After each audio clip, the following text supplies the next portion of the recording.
nights. This is kind of the odd man out in being a Tuesday, but as we'll talk about, we've had to play a little bit of kind of musical chairs with getting this event on the calendar, and we're so glad that we did. But we're going to keep doing kind of that normal schedule through the spring. Got a lot of great stuff lined up. I won't go through the whole list.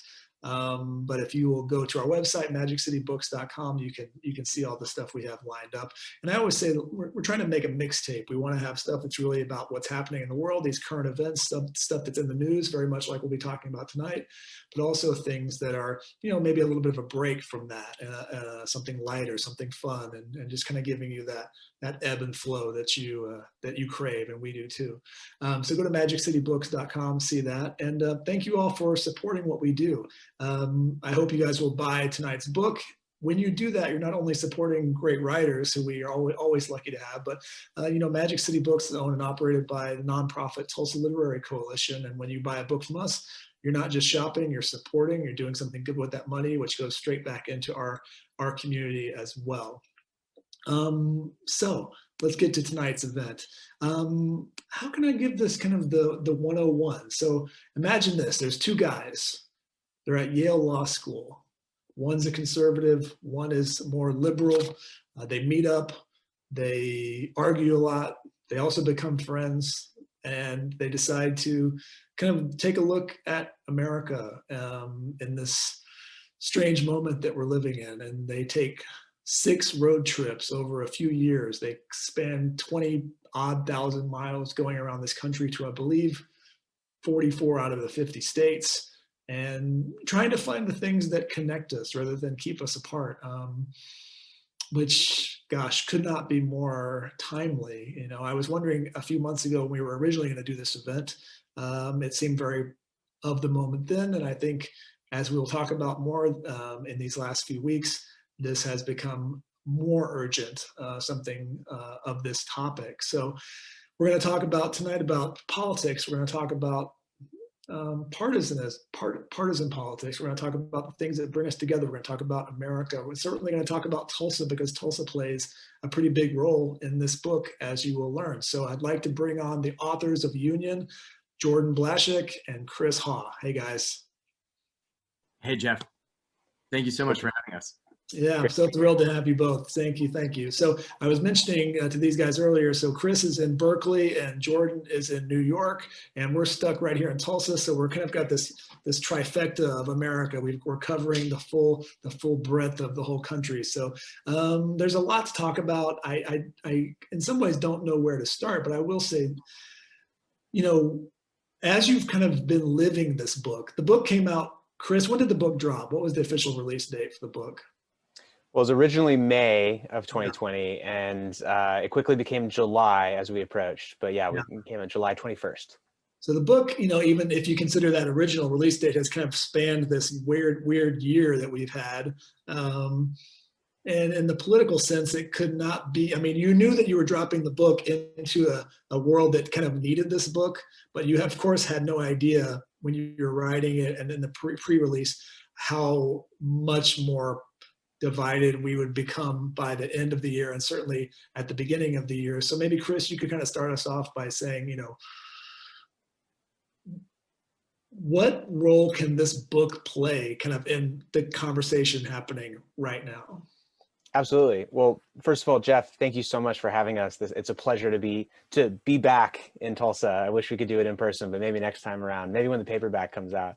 Yes. But yeah, around the first time we came to Tulsa was 2018, and we were deep in this sort of reporting and writing and thinking about this project. And around then we said to ourselves, you know what, we better get this book out quickly, because there's a good chance that come 2020, partisanship won't be an issue anymore. And of course, we were not so prescient on that point. Maybe we wish we were, but we certainly, things have only gotten worse if you were to just tune into national television or on social media or elsewhere, following campaigns. If you're engaging in the sort of acts of professional politics. But I think one of our main lessons in this book, and one of the messages that we're really trying to get across, is that when you get out on the road, when you start meeting people outside the bright lights that don't have their ring lights, for Zoom calls and national television, you start to find that people are really not that far apart. that our values are actually quite aligned, that we describe wanting the same things out of our country, for our families, for our friends.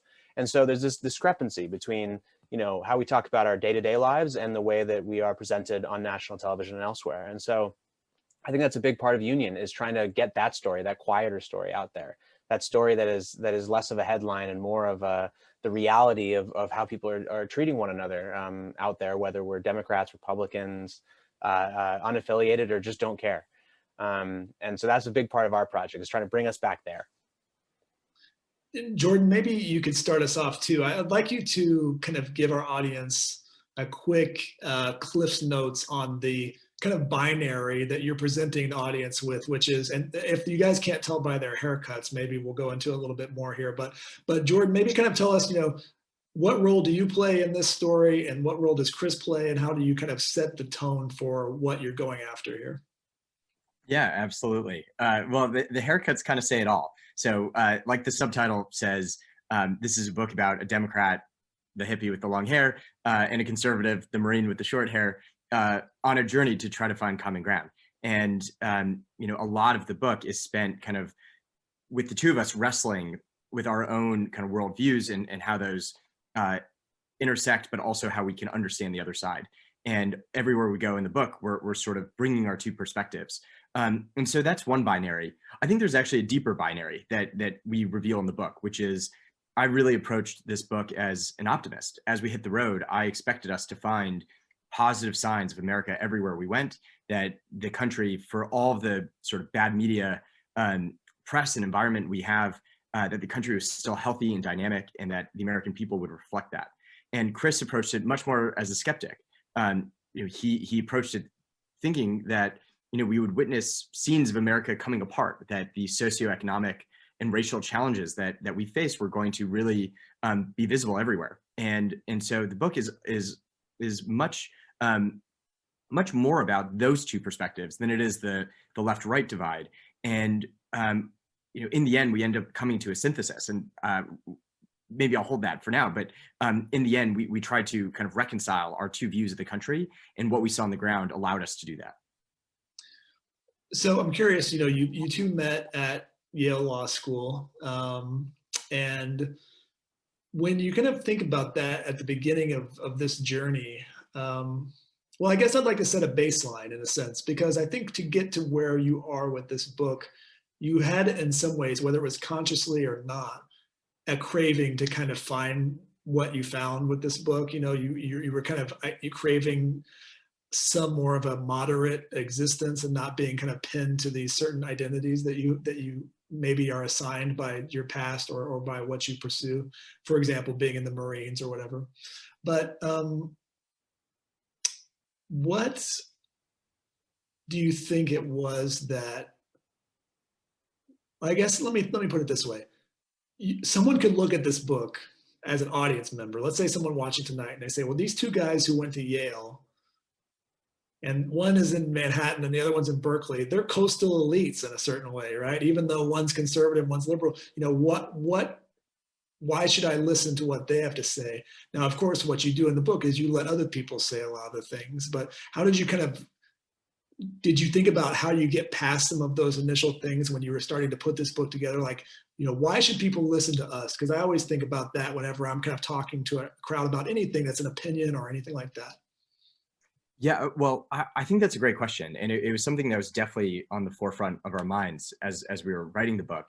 And as you noted, we early on, we really tried to fade ourselves into the background, because it was the people we were meeting that ultimately led us to the message that we conveyed in the book.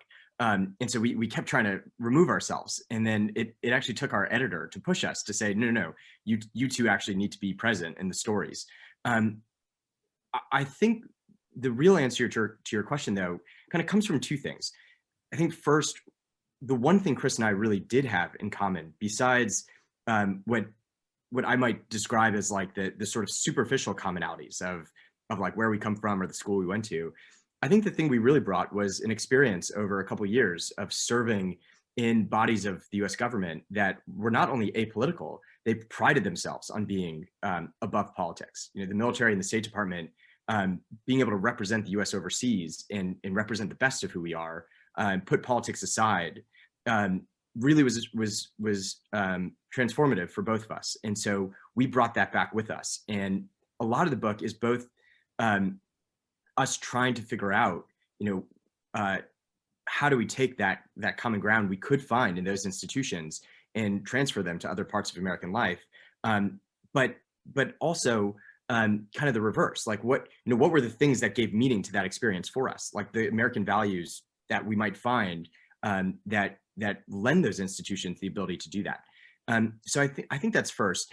I think second, and more importantly, the book is really about two friends figuring out how to get over politics and beyond, race, religion, ethnicity, background, home state, or university. I think the thing this book tries to explore is how can two friends kind of navigate the intense political environment we're in when we really do have differences and we have different worldviews and different beliefs about political issues that are hot topics. And it's not easy. And I think what we try to show how messy it is to actually work through it when you're not kind of pulling your punches, or you're not kind of engaging in kind of massaging your own beliefs so that you don't offend the other person. And I think that's everyone experiences, no matter where you are in the country.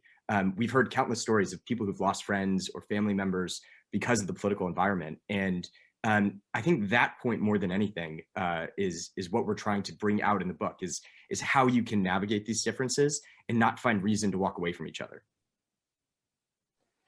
Jeff, if I could quickly add to that, I entirely agree with what Jordan just said, which, as I've said before on these talks, is one of my favorite expressions these days. I agree with Jordan. It's sort of in the spirit of the project. But what I would also add is that, yeah, in many ways, we are very similar, like Jordan pointed out, same home state, same ethnicity, same university.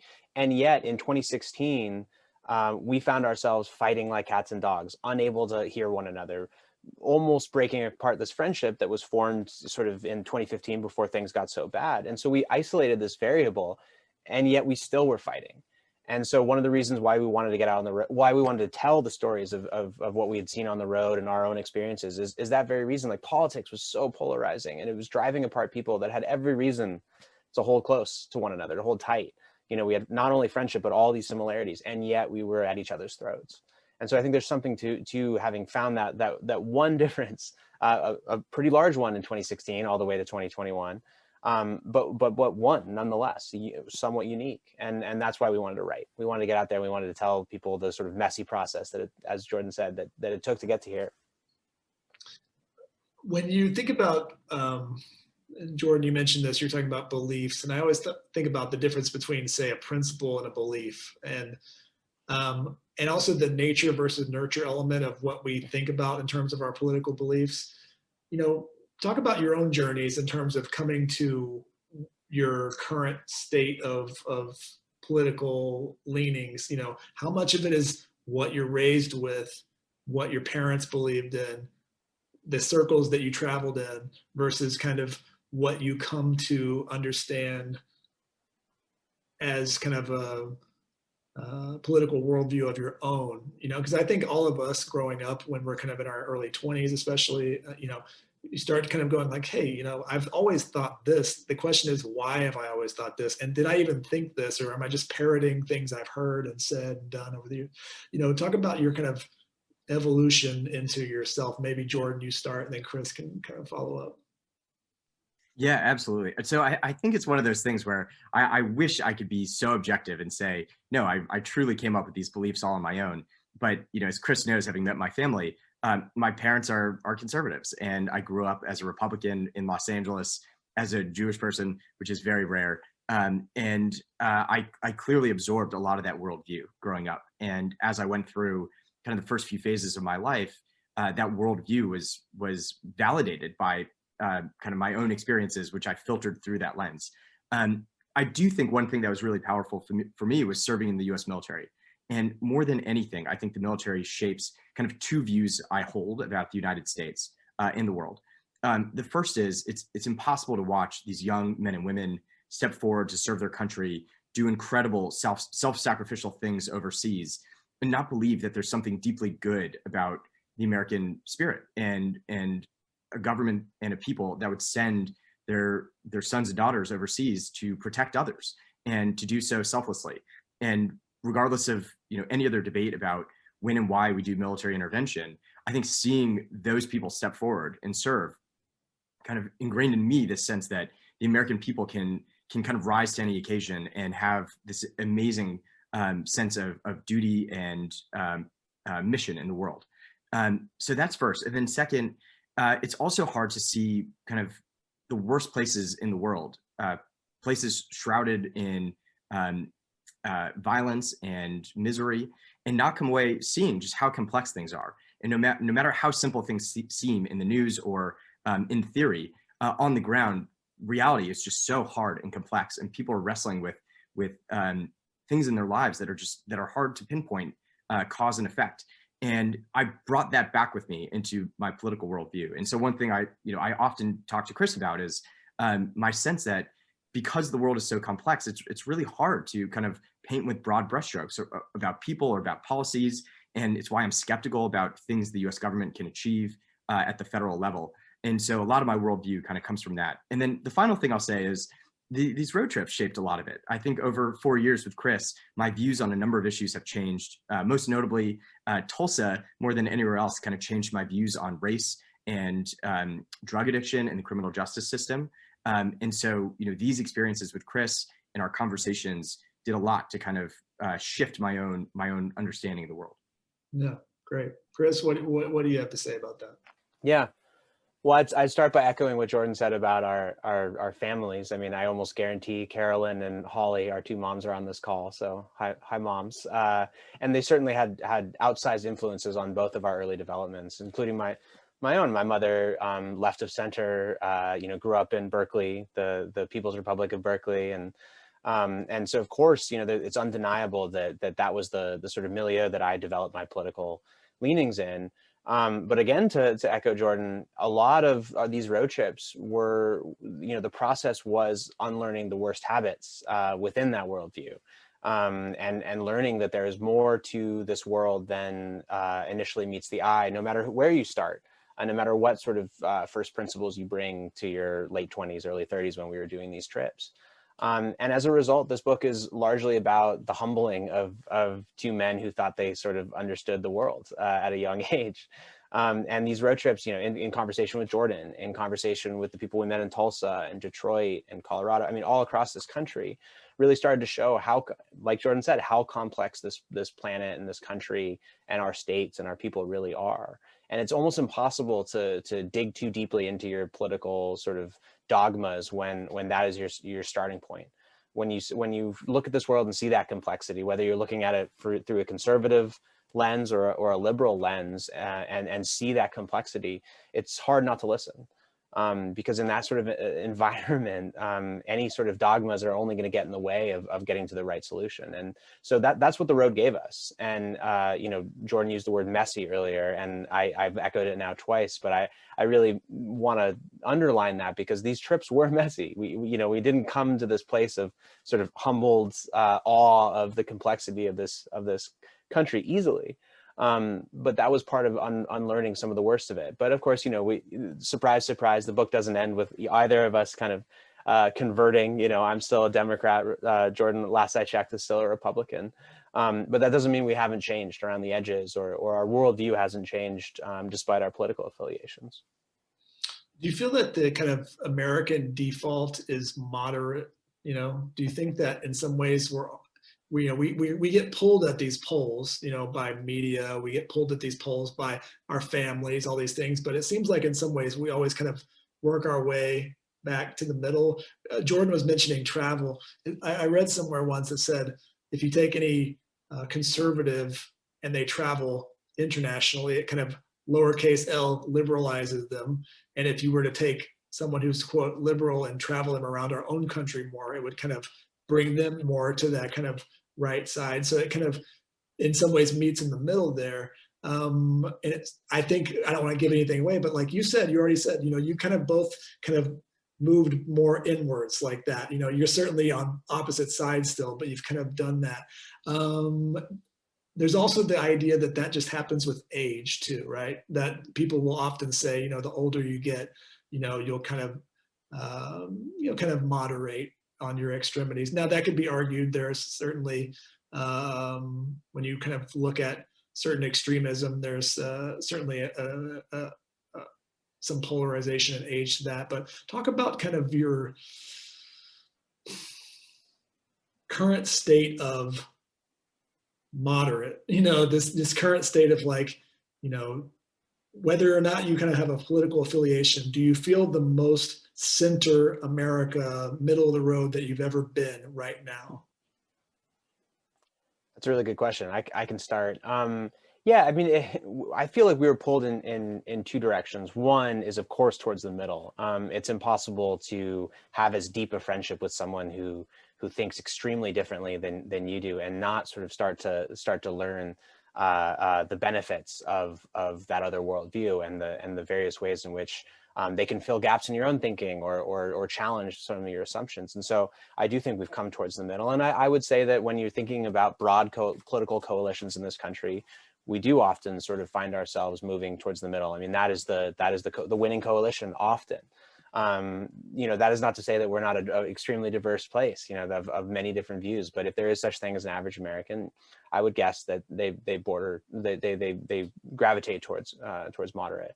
But what, you know, like I said earlier, I think that we were pulled in two directions, and the other is that you know, Jordan and I often say that Jordan made me a better liberal, and I'd like to think I made him a better conservative, which is to say that we've moved each other on certain issues, but then we also just challenged each other's assumptions, challenged each other's information, challenged each other's conclusions, and eroded the worst of those arguments and replaced them with stronger ones. And often that made us just better liberals or better conservatives. And so on certain issues, we absolutely did come to the middle. And in other ways, with these conversations, with these ongoing dialogues, we sort of reasserted the ways in which we're different. And that's something we say about common ground. Common ground isn't about being in lockstep, agreeing on every point. It's about getting to a position or a point with someone or with the world where difference doesn't matter so much. And that's really our definition of it. And so that does mean that there are things we disagree with, even if we don't fight so much anymore. We still are sort of a liberal and a conservative, and we've learned to be okay with that in an entirely healthier manner. Mm-hmm. Mm-hmm. I think what I would add to that is I agree with everything Chris said. I do think on the political spectrum, the left-right spectrum, I think probably both of us moved towards the center in a lot of ways. And we had, I think, that influence on each other. And so did the people we met in the places we went. I think the travel was a big part of it, as Jeff, you noted. But in another dimension, I think I'm becoming, in a way, less moderate on some things. And I think this one, we've like experienced it more the last 4 years, and especially the last 6 months. And yet we just don't kind of think of it on the same spectrum. And that's on the emotion side. Like, you know, do you have a moderate temperament, or do you have an emotional temperament? And I find myself getting increasingly emotional about issues in the country for both good and ill. I'm increasingly proud of certain things, and I'm increasingly sad and depressed or angry about others. And you know, the one, this is going to sound like such a cliche, but the one I am increasingly I get incensed by is when I see the two parties engaging in purely political warfare that has zero to do with helping the American people or advancing on the issues we care about, and everything to do with winning political points. And I get pretty angry because, you know, I see the destructive spiral it's having on the country and leading more and more people to this polarized state that I don't think we need to be in. The lesson from the road that Chris and I found were the vast majority of Americans care about all the same things. And 95% of what happens in our daily lives, there's like broad agreement on. And it's the 5% that our political leaders are just poking over and over again. And I find it so destructive to our body politic and our sense of who we are that it makes me emotional. And so on that score, I think I've gone far from moderate, where, you know, I wish I could just be even tempered about it, but I'm not, because I see the consequence. Do you think that if the book and the road trips had happened this year, that the book would be vastly different? Because I wonder, do you ever wonder if the snapshot you captured when you did has devolved in a way, or it's better, or it's the same? You know, is the America that you captured on those trips, do you think, much different in this moment than it was when you were writing about it? Yeah, well, I mean, the first thing is the book would have been different if we couldn't have met people. And I think in the current environment, people would be very scared to welcome us in the same way. And that would have been a totally different book. I think seeing America through a glass window is very different than sitting down at a dinner table together. And all the sort of lessons learned, the magic about, the book is from those very, very intimate personal encounters. The whole reason we stayed in Tulsa for 48 hours on our first road trip was because of a dinner we had with someone who just over a meal convinced us that Tulsa was one of the most important stories in the country. And so I think that would be night and day different. On the other hand, I think there would probably be a lot of similarities to when we first hit the road in 2016 and 2017, when the country really felt on edge. It felt like a tinderbox. And in the last few months, I think we've kind of felt that way again, perhaps worse than we did in 2016, 2017, but roughly similar. And the overwhelming feeling we got back then was one of bewilderment. Like, how is this happening here? And I think that's a similar thing that we'd find today. Yeah. Chris, do you have anything on that?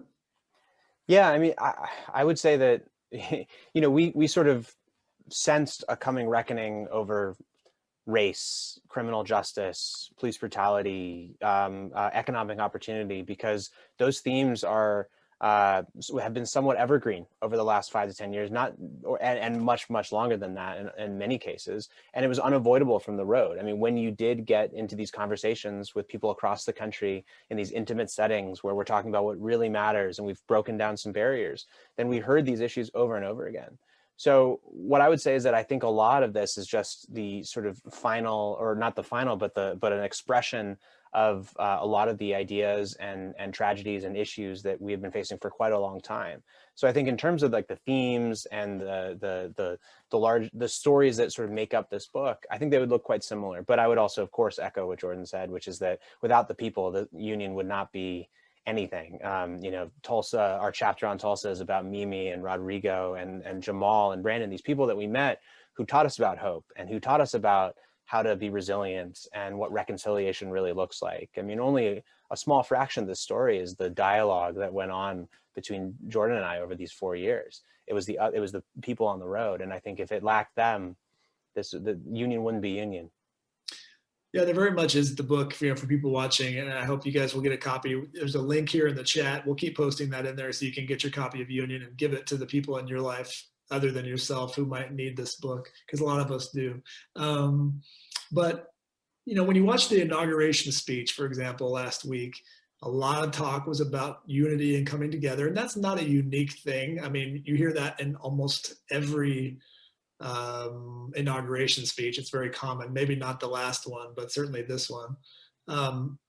But Joe Biden got pinged a lot that day because people were saying, yeah, it's kind of sounding a little bit naive, and in the wake of everything that's happened, to kind of use words like unity and coming together and all these things, in the wake of the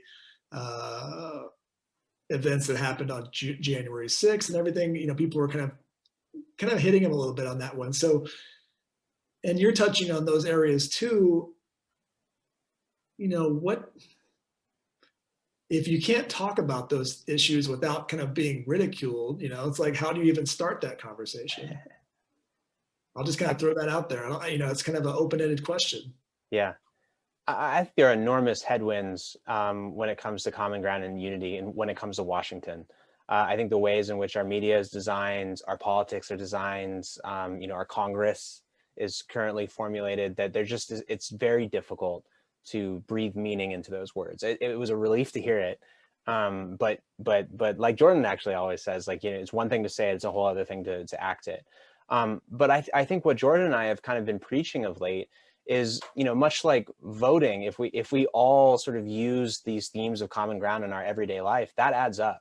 I mean, any one vote doesn't sway an election, but when you put them all together, you get coalitions, you get political movements. And Jordan and I have found when we take this book out and we start talking about how he's a Republican and I'm a Democrat, and we've been learning slowly how to talk and how to have a dialogue, almost to a person, people say, you know what, I'm a liberal who grew up in a conservative area, and I've been looking for a language to use when talking to family. Or I grew up with one of my closest friends is thinks differently about the election than I do, and I've been wanting to reach out for years, and I just haven't had the courage or the right words for it. And we hear it often and over again, almost daily on this virtual book tour that we've been on. And I think if we all sort of embrace the sort of tenets of finding common ground, of negotiation, of sharing and listening in those certain circumstances, I think we can do a lot of good. And I know that might also sound naive, but if you were in our shoes and you heard these stories as often as we do, and with such similar themes and such similar ideas, then you can't help but be optimistic about the opportunity for all of us to do this if our leaders continue to tell us to reach out, that we're all Americans, that we don't have blue states and red states, we have the United States. I mean, this is language that matters. And, you know, I was a speechwriter before I was a journalist and before I went to law school and met Jordan. And I can tell you that, you know, rhetoric can't get you the whole way, but it can get you pretty far and it can start things. And I think that that's one of our messages, is that if we all get out there and try this message, we try to do this, then we can actually make a difference. Jordan, I've got a question for you, and you guys can both chime in on this. And did you both watch the events at the Capitol live when they happened on January 6th? Well, one thing about that was I was thinking, and I've asked a lot of people this, other than the moon landing in 1969, I'm thinking about events that bring us together as a nation that are positive. Can you think of one thing that's happened in the last 100 years other than the moon landing that you would consider something that we experienced together as a nation that was totally about joy and achievement, that was not a mass murder? It wasn't the Oklahoma City bombing. It was not OJ on the highway. It was not JFK's assassination. I can't think of anything. You think about sports, and that ends up being very partisan too, because you have one team against the other. Maybe the Olympics, but it's very difficult. And it kind of speaks to, like, what do we share? You know, what do we share as a nation? Yeah, no, I think that's a really great point. You know, there's a few small ones that I could think of. Like I actually think the Falcon rocket launch, I think it was back this recent June, that SpaceX launched in partnership with NASA. I remember starting to cry because it reminded me of the moon landing and just this amazing thing that, you know, we're sending Americans back into space, and it kind of reignited some of those feelings of like, okay, we can actually do big things again. And I think you're right that sports also plays that role. Like, you know, the Miracle ice hockey team. I think stories like that really bring us together. But it's been a while, and you know, I do think it speaks to an issue with our media environment and our entertainment and what people kind of latch onto, because I do think there are plenty of these, and there are things that would bring Americans together. I mean, there's so many stories of heroism coming out of Iraq and Afghanistan that could kind of bring Americans together. There are so many kind of stories of local people doing amazing things for their communities that just kind of embody these great American values. And there's sort of these, you know, historical triumphs of, you know, important victories for civil rights, for human rights in this country that should also be celebrated. I think what's happened, though, is that the two parties have basically forgotten why they hate each other, but we just hate each other. And as a result, we find every reason to just hate each other. And we will, any single issue that comes up now just gets filtered through, well, you know, the other side views it this way, so I hate them. And there's this great philosopher named Rene Girard, who his argument is, we actually hate things that are just like us. And we fixate on them because I want what they have. And the more similar I am, the more I hate them. And as the parties, in a way, just they reflect each other. They're so similar, and yet we just hate each other more and more. And it's really a shame. And it seems like the only thing that breaks that is something else outside of us we hate even more. So like a terrorist group, or, you know, now it seems to be Russia or China. And that's a problem. And the only solution I see to this going forward is, one, what Chris described about people in their own lives trying to break it. And two, that, you know, America's most respected leaders, and I don't think these are politicians. I think it's people from, you know, the commanding heights of business, sports, arts, etc. Basically having the courage to say enough. Like, I'm not participating in this, and I will, like, stand up for our values, for common ground, for those who aren't like me, and just begin to chip away at this sort of toxic battle we found ourselves in. Yeah. Where do you think, I want to talk about Tulsa a little bit. You've mentioned it a couple of times. I've listened to some interviews you guys have done and read a couple of pieces that you've written, and you talk about Tulsa all the time. So I'm not bringing this up just because we're here. This really, in some ways, is one of the lead kind of pieces in the book and really formed a lot of the kind of takeaways. Maybe, Chris, do you want to tell us about your time here? You mentioned some of the folks that you've met and kind of the impact that they made on you. And you guys can kind of go back and forth on however you want to share that. Yeah, absolutely. You're absolutely correct, Jeff. Tulsa is probably where we came to our greatest conclusion about our journeys and where the country is and where it could be. It stands for hope as far as we're concerned. And we started to develop that belief. The first time we came to Tulsa was really just it was supposed to be a place where we were gonna, sleep for the night at a motel and move on towards Detroit, where we had to be in a week's time. And like Jordan pointed out, we met up with a friend who said, "Look, you got to stay here. Like, just stay one more day, and I'm going to introduce you to some people, and then you can head out. But just stay one extra day." And so I think we were at Amelie's down in downtown. Amelia's. Yeah. Amelia's, thank you. Yes, and we, the food was good enough, and we're like, yes, this sounds great. Let's stick around for one more day. And over the next 2 days, we ended up staying an even extra day beyond that day, the day that we promised.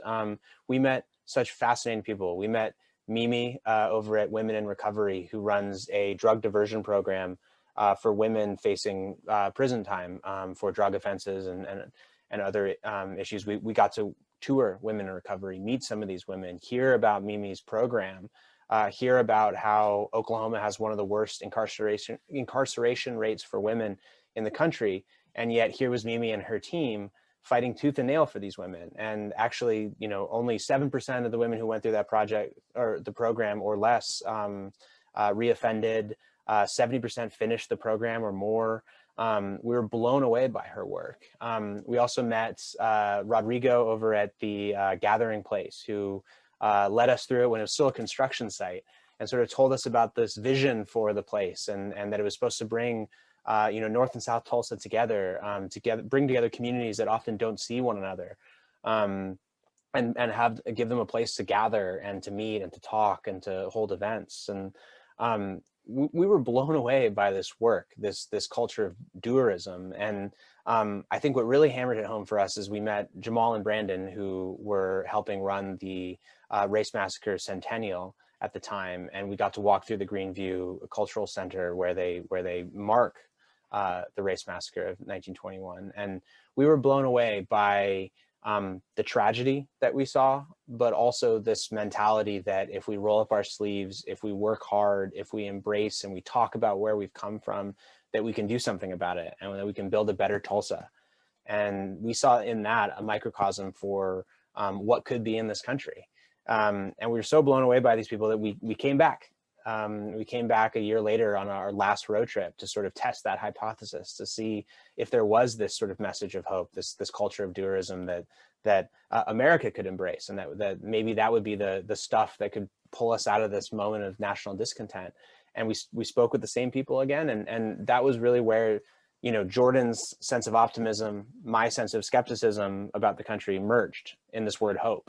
And to us, hope isn't optimism. Optimism is the belief that things are going to get better, and hope is the sort of active work to make things better, that if we put in enough effort, we can get there. And the combination of talking about what is sobering about this country and where we've come from, the tragedy, the pain, that's the first step towards building something greater. If you're talking about it, you can reconcile. If you're building, you can make it better. And it was in Tulsa where that all became truth to us. That's why this book ultimately in the last chapters is about hope, because that's what we saw in Tulsa and around the country, but really it was driven home to us in Tulsa.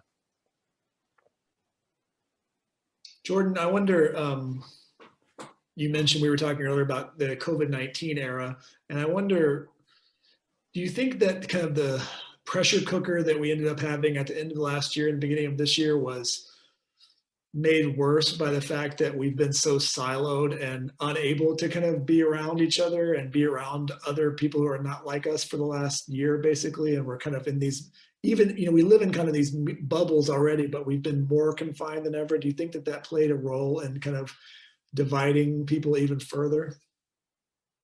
I think so. I think so. And the pandemic has been a traumatic experience for the country, with so many lives lost, and just this sort of massive shock to how we live. And certainly keeping people confined leads to a ton of pent up anger. But I do think that the issues ran much deeper, and the foundation was already there, and the pandemic was just kind of overlaid on top of these divisions and the anger that was already building, and was fueled by it. So I think, some of the feelings on the left that the president was incompetent and screwing things up and people were dying as a result, and this was horrific, and on the right that there's some element of conspiracy here, that everything's being amped up to make it look even worse than it actually is, and I can't trust my political officials or public health officials based on what they're telling me. All of that was just run through these already deep divisions, whether it was the sort of racial injustice that kind of emerged in over the summer, or the feelings that the political establishment, the elites, the left, have been out to get the president forever, and we need to respond to this. So I think all of it just kind of mushroomed at this one point, but the divisions were really there to begin with. Chris, I wonder if you could speak to the idea that when we want to start having these conversations with people, because one of the things is you talk about is, hey, you have to have difficult conversations, and a lot of people, we even hear it, like you'll say, don't talk politics at the table at Thanksgiving, or people are kind of urged to never talk about this. At the same time, you described arguments that you've had that have been pretty rough, but you ended up kind of needing that catharsis to kind of get through. So I know a lot of people who never want to talk about those things because they're worried about just starting something with their family or whoever, and they just don't want to deal with that. They kind of want to keep that over here. But at the same time, there is benefit to kind of hashing out things and finding consensus. So how do you, which one would you prefer? Or do you need a little bit of both? I think you have to have both. I mean, we give sometimes what could be considered contradictory advice, because one thing we do often say is the best way to talk about politics or bridge a divide is to not talk about politics or divides. And I think that's real. I mean, Jordan and I found a lot, found tonic in art and music and, talking about culture and the things that we share. We bonded over great literature and, exchanging authors that we should both read. And that's very real, because we also found that if you build a friendship first and foremost, or family, or, if you identify the bonds that hold you tight first, then it's much easier to get into the more difficult conversations. So if you have one without the other, you're almost doomed to fail. But of course, it's not a full friendship. It's not a full relationship if you're not able to talk about these things, if you're not talking about the issues of the day or the difficult things. And Jordan and I have been, again, messily trying to figure out exactly how to do that. And we've come to a few conclusions, one of which is starting those sorts of conversations first and foremost with values, not facts, not personalities, certainly not personalities. Any conversation that starts with Trump, yes or no, let's, go, is doomed to fail. Same with, Nancy Pelosi or Chuck Schumer. I mean, once you're channeling a conversation through someone you don't even know, it becomes fraught. But we found that when you take on something difficult and you break it down into the sort of values that underlie it, then you're far more likely to be able to have a civil conversation. And so what does that look like? One conversation that we have in the book is about voting rights. And when Jordan and I started with, here's my study, or here's this article, or you wouldn't believe what this person said, or that person, then it would devolve, and it did. But when we were able to say, look, we both care about secure elections. We don't want Russia meddling in it. We want to make sure that people can trust what happens, and that every vote was counted, and we care about that. But then we also care about extending the franchise to everyone, that everyone who is of age and can vote should be able to vote. That shouldn't be inhibiting someone's right to sort of declare their democratic rights. And when we start with those two values, they are in competition at times. You know, sometimes you have to give up a little bit of one for a little bit more of the other. But when we're talking about values that we share that are maybe conflicting, then it's just about putting, you know, a policy decision down somewhere between those two poles. And it's less about you are evil or you are wrong or I am right or I need you to understand this. And it can be about greater learning. It can be about finding something. So that's one of a few lessons, you know, we found. I know Jordan could share one or two himself. The only other one that I would mention right now is just these intimate spaces, is to make sure that you're having these conversations where it's okay to say the wrong thing, where you can apologize, where you can summon the grace to say, I love you, man. You know, that's one that I get made fun of quite a bit by my girlfriend for saying to Jordan often, is I'm angry, but I love you and I care about this friendship and I care about this project that we have going on here. And so let's come back together after a tough argument. And intimate places are the place where you can say those things and you can test ideas and you can work with the other person to sort of better understand this complex world that we live in. So I don't know, Jordan, do you want to throw one out there or? No, I think you kind of nailed it. Jordan, I wonder, you know, Chris mentioned music and culture and things like that. You know, when we were talking about people not being able to gather together, that's a space where we might not, of course, know it, but when you go to a large concert or a sporting event or any of those kind of things, that's in some ways probably where you have the most mixed viewpoint crowd of anywhere you could possibly go to. Now that might change based on the act, but I was thinking back just last week during the inauguration, Garth Brooks, talking about Oklahoma, Garth Brooks got a ton of flack for just performing at the inauguration. There were people on the right saying he's a traitor because he shouldn't be performing there.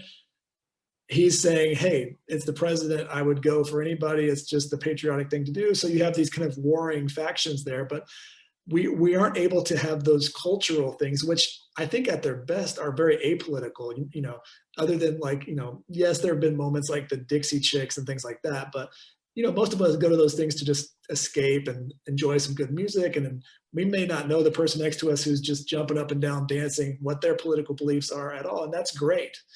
But we haven't gotten a chance to do that.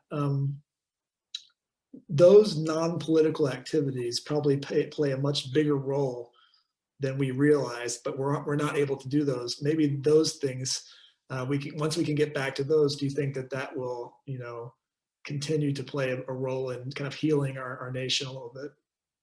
Yeah, no, I do. And I was talking to a friend yesterday who just finished reading the book. And the thing he said was, you know, I understand your point about art, music, culture, that these things can bring us together. But in a way, it almost sounds fatalistic. It's like, well, we can't find common ground over politics, so let's find it in these other things. And I had to think about it for a bit. And I think what I came to is, you know, the reason Chris and I latched onto those things at the end is because they allow for complexity and nuance in a way that politics doesn't. Politics is inherently binary. If you win, I lose type of game. Whereas art, music, culture, these are things where if I express my opinion, you expressing yours doesn't detract anything from mine. And so it can be very positive sum. And the fact that we can't experience this together anymore, I think makes it very hard in the current moment to feel connection that goes beyond the fact that we all share the same geography.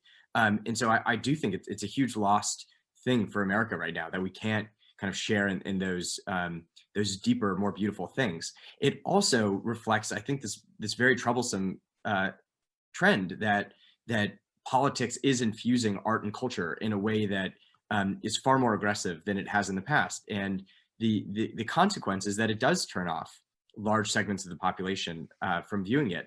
And so, you know, however we can, we need to start to protect some of these spaces from politics and to really applaud someone like Garth Brooks for doing what he did, because, you know, it should be apolitical, what they're doing. And I mean, of course, there's amazing traditions of art, culture, music, etc., pushing forward causes, and that should continue. But the reason they're so effective is because they allow for empathy and more positive some ways of approaching issues. So I do worry about that trend a lot.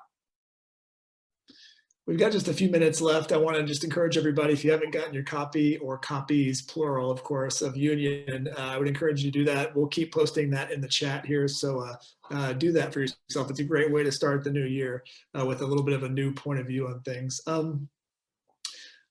You guys spent so much time driving around, kind of like a married couple. You just spent lots of time together. Who got to pick the music? Was that a big argument? Like, what were you listening to while you're driving around? Was that something you guys agree on, or do you have very different tastes in that regard too? We have very different tastes, which is why when we figured out we both loved Leon Bridges, that's the soundtrack for our road trips. So Bridges was the bridge. That's just too easy there. So, talk about, I'm curious before we end, just to that same point, we could sit here and kind of go through like the things you disagree about.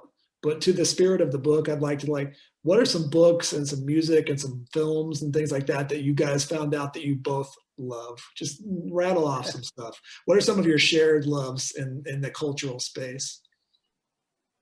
Well, the first one that comes to mind for me is Joan Didion.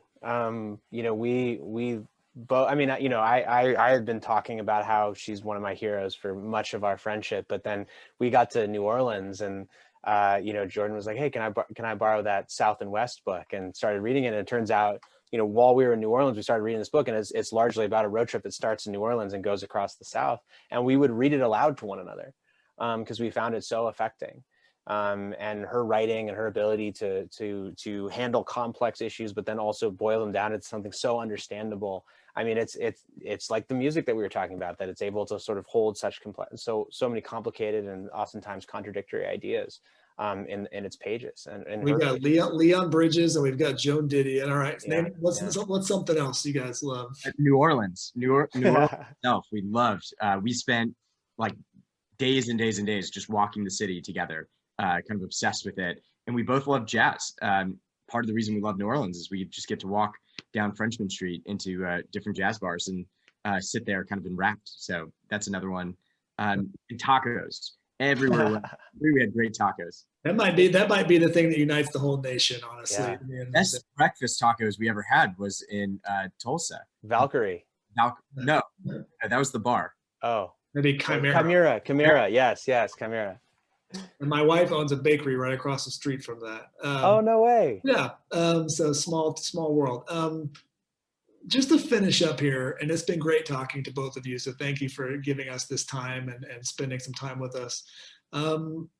If you imagine your hope meter as a 0 to 100, okay? Over the last 4 years, or, this project spans about that time. What was the moment where that meter was the lowest, and where is it now? Man, that's a really good question. While I think about the first part of that question, I can answer the second part, which is quite high, 90s. And I will say that having gone on these road trips, having held fast to my buddy Jordan, who's down here for me, I don't know where he is on your screen, has kept my hope quite high. And the people we met, again, it's not just Jordan, it's, and hopefully me to Jordan, it's the people we met that gave us such hope. So that kept it pretty high the whole way. Man, when was it the lowest? Charlottesville, January 6th, when cities were burning, when violence was going on, I think it was at its lowest, because, it's very hard to dialogue when people are worried about their lives. And, but even then, Jordan and I built resilience. These trips gave us resilience. They allowed us to bounce back quickly. We could vacillate wildly, like Jordan was saying. We're not always moderate on the scale of emotional to moderate, but we were able to help each other back towards this place that America can be wonderful, and it can be redeemed. So hope pretty high. Yeah. So Jordan, where are you at on your hope meter right now? Oh, right now I would put it probably at like a 70. And if over the last 4 years the average was a 90, it's maybe a little below average now, but still pretty high. And I would bet on America every day, and I have a lot of faith that we're going to get out of this kind of current cycle of partisanship and division. I'd say that the meter went to 100 when we spent an afternoon with these men in Parnell Prison outside of Detroit. It was a Shakespeare ensemble, and these men articulated the American dream and what it means to find redemption and to make their lives better than any single book I've ever read on the topic. And hearing those guys and what they're facing and the will they still have to do better, it's hard not to be hopeful. And so, even today, when I'm at 70, I think of those guys and what they face, and I feel like America, we'll get through this, as we have many worse things before. Well, this was a blast. I really appreciate that. I get the rare opportunity to talk to so many people throughout the year, and it's been such a huge outlet over this last year to be able to do this and have these kind of dialogues. And my mind has changed so much over the years just from sitting down just like you guys and talking to people. I wrote an op-ed earlier this year for our local paper and talking about kind of the struggles of the last year and how we put people into groups. And the last line I said, sometimes Oklahoma drives me crazy, but Oklahomans never let me down. And it kind of speaks to the idea of the book, which is, on a human level, that hope meter that we just talked about, in some ways, is always on that high end. And if we can focus on that, we can do that. And you guys have done a great job of that with this book. So congratulations on it. And I hope you guys have the best of luck. I hope we'll get to meet together sometime when you visit back here in Tulsa. And everybody who was watching tonight, thank you for joining us. And see you guys down the road. Jeff, thank you so much. And thanks to everyone for spending an evening with us. All right. Take care, everybody. Stay safe. Happy 2021. Bye-bye.